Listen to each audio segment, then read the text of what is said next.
पीबीएलएफ राजस्थान इंटक से जुड़े पदाधिकारियों ने जिला कलेक्टर को मुख्यमंत्री के नाम एक ज्ञापन सौंपा है। उन्होंने ज्ञापन में मांग की है कि जिन विद्युत निगम के कर्मचारियों की कोविड-19 के दौरान मृत्यु हुई, उनको 50 लाख रुपए मुआवजा राशि अभी तक नहीं मिली है। साथ ही उन्होंने मांग की है कि विद्युत निगमों के कर्मचारियों का परिवारों को वैक्सीनेट किया जाए। जिला कलेक्टर और मुख्यमंत्री के नाम दिए गए ज्ञापन में विद्युत मंडल फेडरेशन के पदाधिकारियों ने यह भी बताया कि राजस्थान में कई कर्मचारियों की कोरोना से मौत हो गई। राज्य सरकार की ओर से 50 लाख की सहायता मंजूर कर दी गई, पर बिजली विभाग के कर्मचारियों ने अभी तक परिवार को ये मुआवजा राशि नहीं दी है। इसी को लेकर परिवारों में आक्रोश है। उन्होंने कहा कि लंबे समय से कर्मचारी के परिवार इस मुआवजे की राशि का इंतजार कर रहे हैं, जबकि राज्य सरकार द्वारा ये राशि जारी कर दी गई है। आगे उन्होंने ये भी कहा कि राजस्थान में कई विभागों में कोरोना वैक्सीनेशन किया जा रहा है और साथ ही अगर बिजली विभाग की बात करें तो सबसे ज्यादा बिजली विभाग के कर्मचारी अपनी सेवाएं दे रहे हैं, लेकिन फिर भी उन पर किसी का ध्यान नहीं है।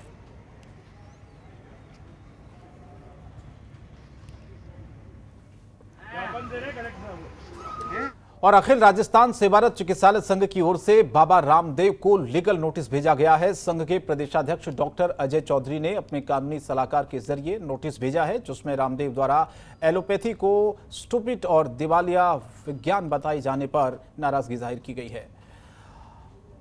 आरिस्ता संघ के प्रदेशाध्यक्ष ने रामदेव के खिलाफ कानूनी कार्रवाई की चेतावनी देते हुए बाबा रामदेव को लीगल नोटिस भेजा है।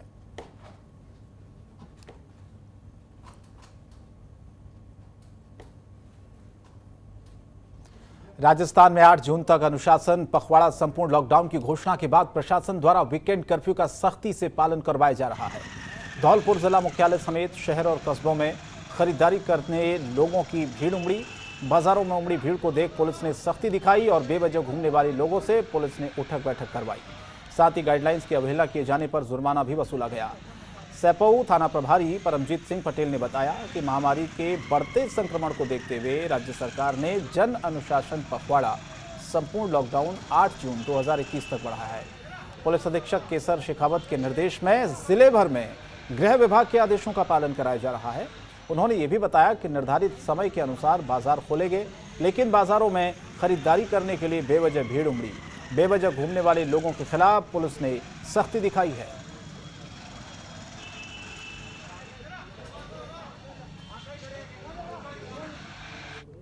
कोरोना महामारी में लगातार दवाइयां इंजेक्शन की कालाबाजारी की शिकायतें मिल रही हैं। वहीं रेमडेसिविर इंजेक्शन की कालाबाजारी की सूचना पर महामंदिर थाना पुलिस और डीएसटी ईस्ट ने कार्रवाई करते हुए इंजेक्शन के साथ 2 आरोपियों को गिरफ्तार किया है।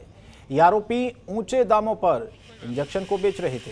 पूछताछ में दोनों आरोपियों ने ये इंजेक्शन किसी नर्स से लेकर आने की बात स्वीकार की है। फिलहाल पुलिस इंजेक्शन खरीद करने और इन्हें ब्लैक में बेचने के बारे में आरोपियों से पूछताछ कर रही है।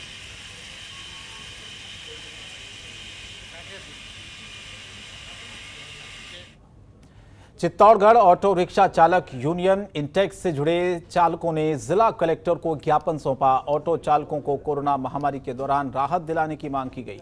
उन्होंने जिला कलेक्टर को एक ज्ञापन सौंपते हुए कहा है कि पिछले 14 महीनों से शहर के ऑटो चालकों की कोरोना संक्रमण के चलते हालत खराब है, जिसका असर परिवार पर भी पड़ रहा है। रोजगार नहीं होने से परेशानियों का सामना करना पड़ता है। साथ ही उनका ये भी कहना है कि कई ऑटो चालक फाइनेंस पर लिए गए ऑटो की किश्त नहीं चुका पा रहे हैं। ऑटो चालकों की मांग है कि सरकार की ओर से किसी तरह की सहायता नहीं दी गई है, इसीलिए उन्होंने जिला कलेक्टर के माध्यम से सरकार की सहायता की मांग की है।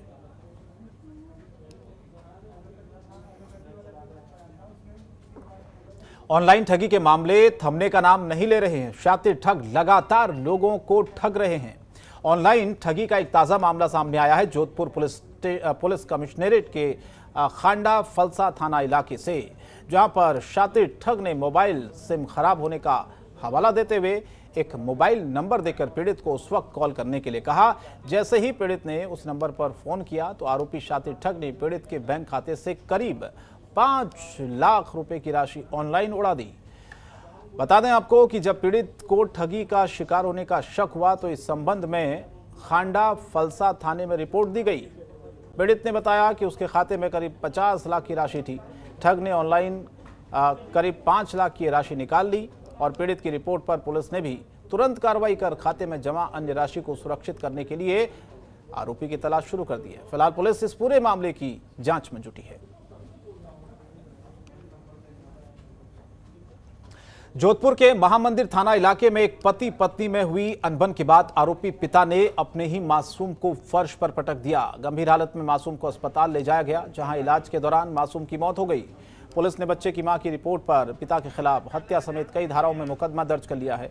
घटना के बाद से ही आरोपी पिता फरार है। वहीं महामंदिर थानाधिकारी लेखराज ने बताया कि थाना इलाके के मदेरना कॉलोनी में पति पत्नी के बीच अनबन के चलते ये पूरा विवाद शुरू हुआ। पति ने पत्नी के साथ मारपीट की, बल्कि अपने ही 6 महीने के मासूम को फर्श पर पटक दिया।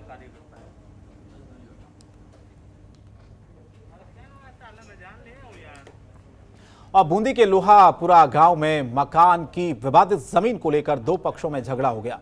पीड़ित पक्ष ने मामले की थाने में रिपोर्ट दर्ज करवाई। साथ ही इस खूनी जंग में एक युवक की हत्या के साथ दोनों पक्षों के 8 लोग घायल हुए हैं, जिनका इलाज नजदीकी जिला अस्पताल में चल रहा है। बताया जा रहा कि हमलावरों ने मौका देखकर दंपति समेत उसके बेटे पर धारदार हथियार से हमला किया।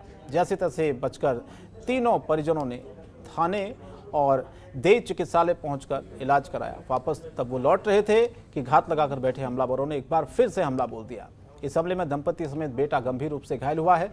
सूचना मिलने पर देई थाना पुलिस मौके पर पहुंची, जहां से सभी गंभीर घायलों को जिला अस्पताल में रेफर किया गया है। वहीं एक पीड़ित पक्ष के एक शख्स की इस घटना में मौत भी हुई है। कल रात को ग्राम लोहारपुरा में अपने पुश्तैनी मकान को लेकर 2 पक्षों में भाइयों में झगड़ा हुआ, जिसमें राम कुमार सनो बद्रीलाल जाति मीणा उम्र 60 साल निवासी लोहारपुरा की चोटों के कारण दौरान मौत हो गई, जिसका लाश मोटड़ी बूंदी में रखी हुई है, जिसका पोस्टमार्टम डॉक्टर साहब से करवाया जाएगा। कितने लोग घायल हुए? इसमें दोनों पक्षों में, एक पक्ष में तो 5-6 लोग हैं और दूसरे पक्ष में 3 लोग इंजर्ड हुए हैं।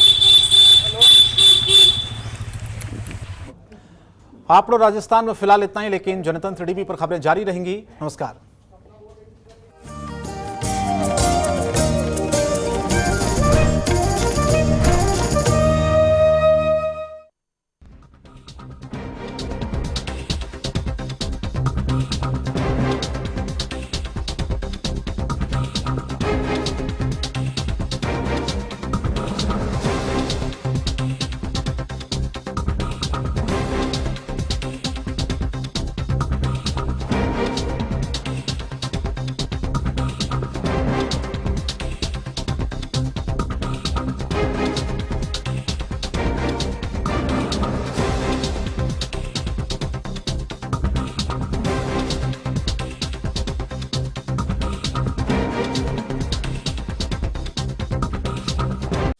खबरों के निष्पक्ष विश्लेषण के लिए सब्सक्राइब करें Jantantra TV and press the bell icon. Never miss any update.